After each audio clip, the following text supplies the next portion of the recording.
What does standards-based grading look like in social studies? Our solution in progress.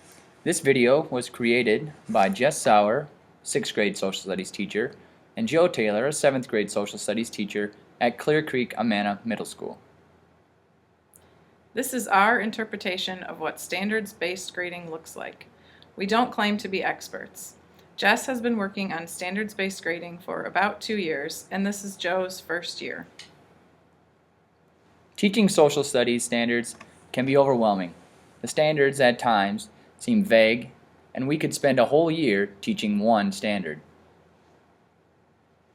We each have slightly different approaches based on our curriculum and the amount of time we have spent on standards-based grading. In 6th grade social studies, the content is all of world history, from the beginnings of civilizations to the present. I obviously do not teach them everything, so I have to pick and choose. I start each unit with a handout for students listing the learning goals and success criteria. We then spend several weeks learning the information, and students generally fill out notes packets and do projects based on these standards. Then there is a unit assessment, which is graded according to my interpretation of the standards-based grading scale.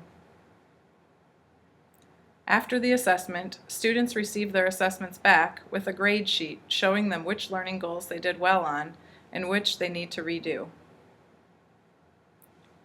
They are given a chance to redo specific learning goals after completing a redo sheet and meeting with me. Each time I teach a unit, I try to add something to make the process go more smoothly.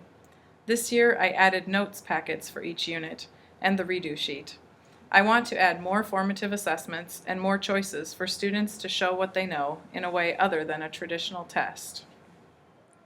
In 7th grade social studies, the content revolves around world geography and cultures. Like world history, it is a grand challenge to cover the materials with the depth required for mastery.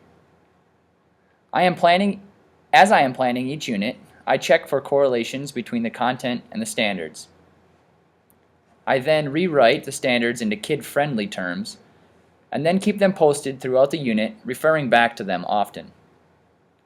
The text and projects come out of the standards posted. All learning is standards-based. Assessments and project rubrics are broken into chunks associated with each standard. This is a lot easier than it sounds because of the broad nature of the standards. When assessing students, I also like to give them choices on how they will be addressed. Some examples are writing an essay, drawing a picture, proving learning, giving a speech, or participating in a debate over the materials. I am very much at the beginning of this stage. Some things that I hope to incorporate in the future are student handouts of the standards, learning goals, and success criteria provided before each unit, better options for the relearning process, and a complete checklist of all the standards covered throughout the year to assess my teaching of the standards. So this is what standards-based grading looks like in social studies at Clear Creek Amana. As you can see, it is still a work in progress. For more information, you can please contact Joe or Jess at the address below.